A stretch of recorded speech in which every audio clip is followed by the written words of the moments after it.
Fast tech, the dark side of our digital dependence. A system built on overproduction and fueled by overconsumption. We buy, we use, we throw away. Sometimes because a device breaks, but often simply because it's deemed too old. Throwaway culture pushes us to constantly upgrade, faster, more often. Behind the marketing promises, planned obsolescence takes hold. Devices designed not to last and hard to repair. Our fast tech model comes at a cost. The waste doesn't disappear, it piles up, leaving environmental damage, health risks, and a soaring carbon footprint. In some countries, like Kenya, where we recently visited, this impact becomes dramatic. There, most electronic devices end up in open-air dumps. Only about 1% are recycled. The rest pollutes and poisons.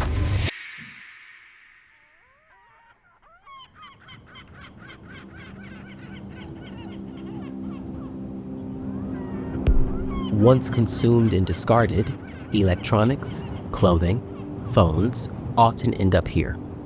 A massive open-air landfill, larger than 25 football fields, bordered by a slum where some of its workers live.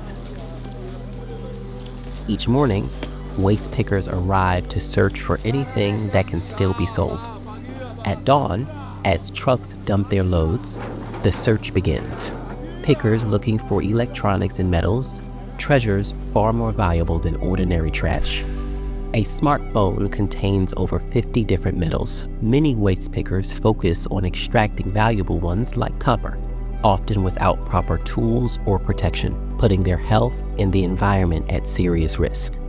My name is Jordan, and I work at Back Market, a company specializing in refurbished electronics, advocating for a more responsible digital world.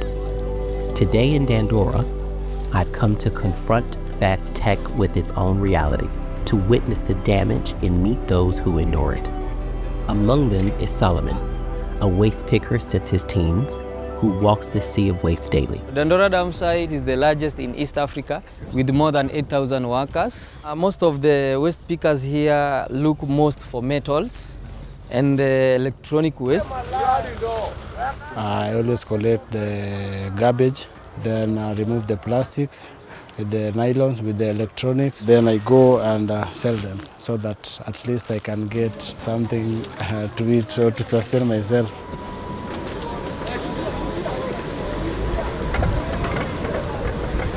So this is one of our colleagues. He has collected everything in general. This is where we get the mixture of e-waste and other valuables like plastic, soles, aluminium, and other materials. For example, the owner of this has been collecting within the dump site, like bringing together. Then now it's time to sell, now they burn it. They are burning the cables so that they can get the copper wires, so that you can get the most valuable thing you want. This is the leftover. This is valuable, but you don't get it easily. Okay. It is very toxic, and you can see most of the people, not most, like all of them, are working without protective gears. Yeah, no mask, no gloves. mask, no anything. Yeah. Endangering their lives. Higher percentage of people are suffering from cancer and TB and other respiratory, which are caused by the electronic waste. E-waste is not just regular trash, it's toxic waste. It makes up less than 5% of landfill mass but causes over 70% of global waste toxicity. Informal recycling releases 1,000 plus toxic chemicals like lead and mercury, polluting air, soil, dust, and water. These toxins travel far, affecting even distant populations. Children and pregnant women are most at risk, with millions exposed worldwide, according to the WHO. When it comes to laptops, when they come to Kenya as waste, they are normally taken by people who have learned how to repair, and they go back to the market, but they are not sustainable. Even the copper wires, after they are being burnt and sold to middlemen or aggregators, they are being exported back. So they know what they are doing. We will just throw them in Africa, they will do the work for us, and then they will come back as materials. And that is how it is. The Basel Convention prohibits the export of electronic waste, classified as hazardous due to its dangerous handling. Yet the rules are poorly enforced. Rebranded as secondhand, irreparable devices cross borders, ending up in dumps at the expense of local populations. But not all of it comes from the West. A large portion of the waste originates from Kenyan consumption itself. Due to the lack of proper collection systems, old computers and phones end up in household trash, and inevitably in Dandora.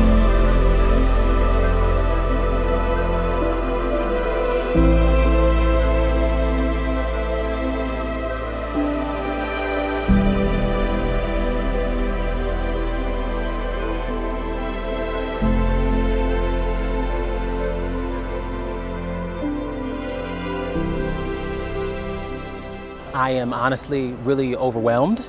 There is a very clear learning that has come to me that there are giant corporations with a tremendous amount of e-waste. There's no legislation, and the people who are paying the price, surprise, surprise, are the poor people.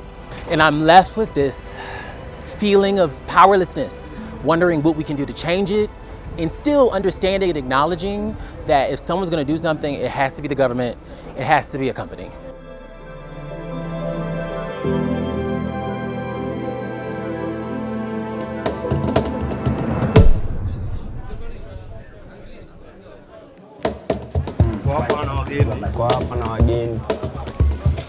This is Ngara Market. When we collect all things, we come here and do the repairs. There is like 800 people here. They are working at this place. At Ngara Market, collectors and repairers come together to give household appliances a second life. Broken machines, recovered from dumps or collection points, are taken apart. Materials are sorted, and valuable components resold to companies like WEEE Centre, a pioneer in e-waste management in Kenya. This is my small kingdom. When I collect my goods, I come, I give my boys, they clean up, and then we take the motherboards to e-waste.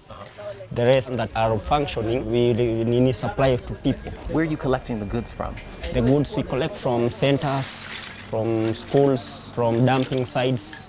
We are trying to clean the environment. When they make and they cannot be repaired, it's beyond the repair. They call us and we collect. So when we collect, we come and remove the inner part. When we take these inner motherboards, we collect them and then we take it to WEEE Centre. Do you have an idea of, once you have one or two of these motherboards, how much of it is actually able to be recycled and how much of it just goes to waste? If I take this motherboard, 90% is the one that is going to be recycled. 90%? Yeah. Oh, okay. Yeah.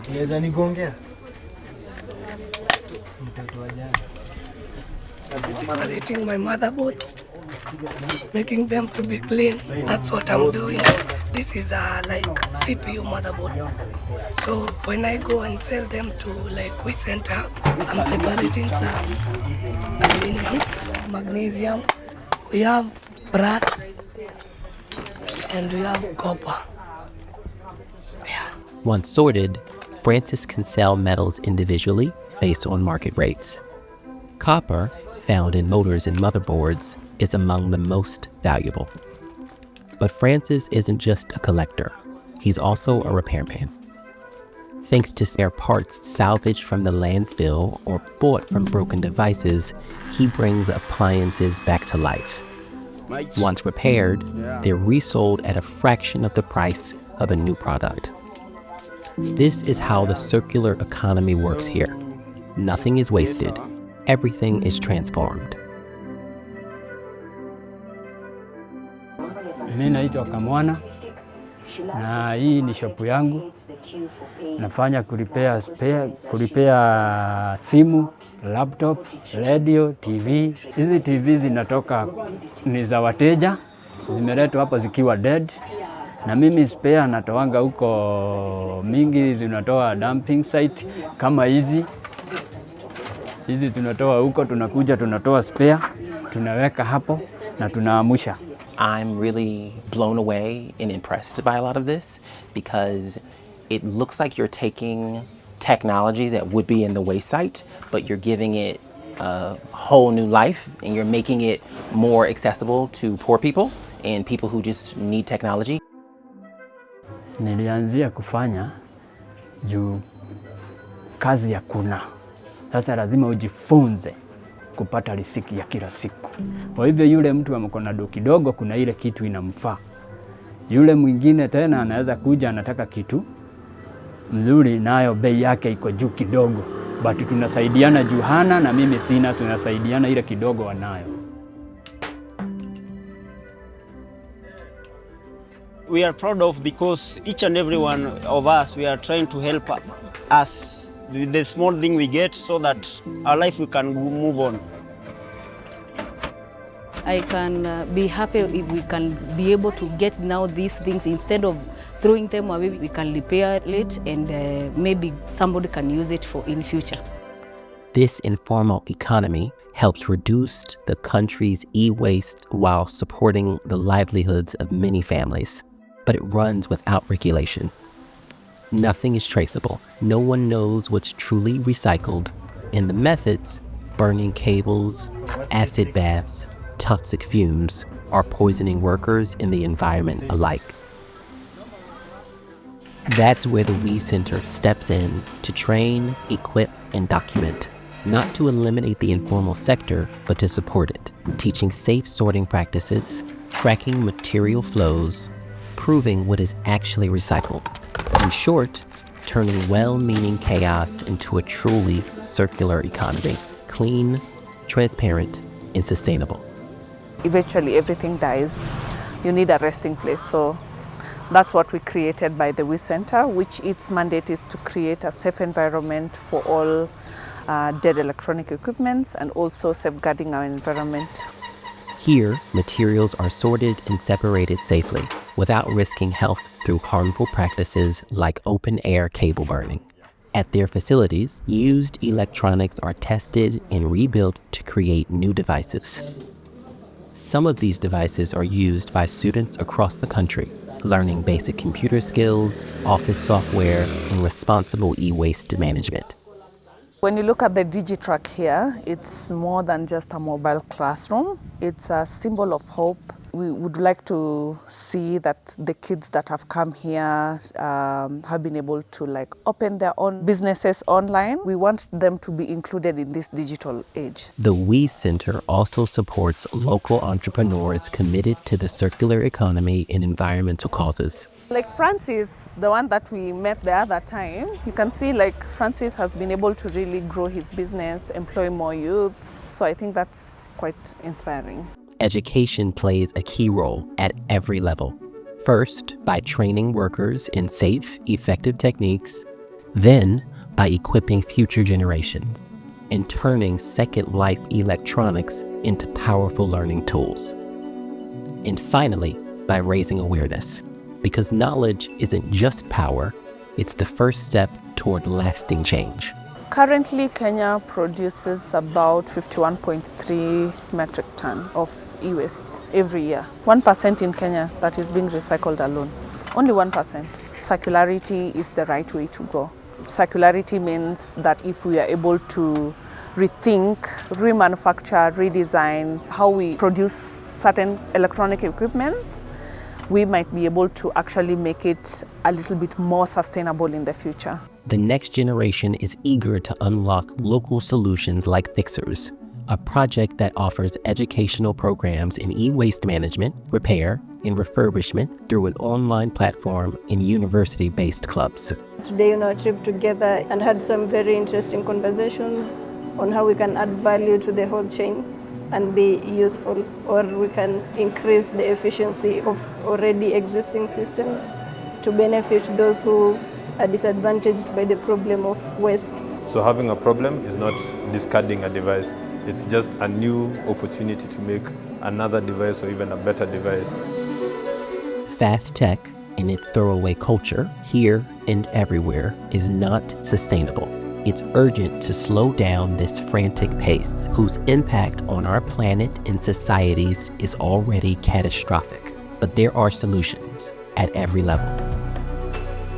Individually, by extending the life of our devices, giving, repairing, reselling, or choosing refurbished over new, keeping our electronics in circulation for as long as possible.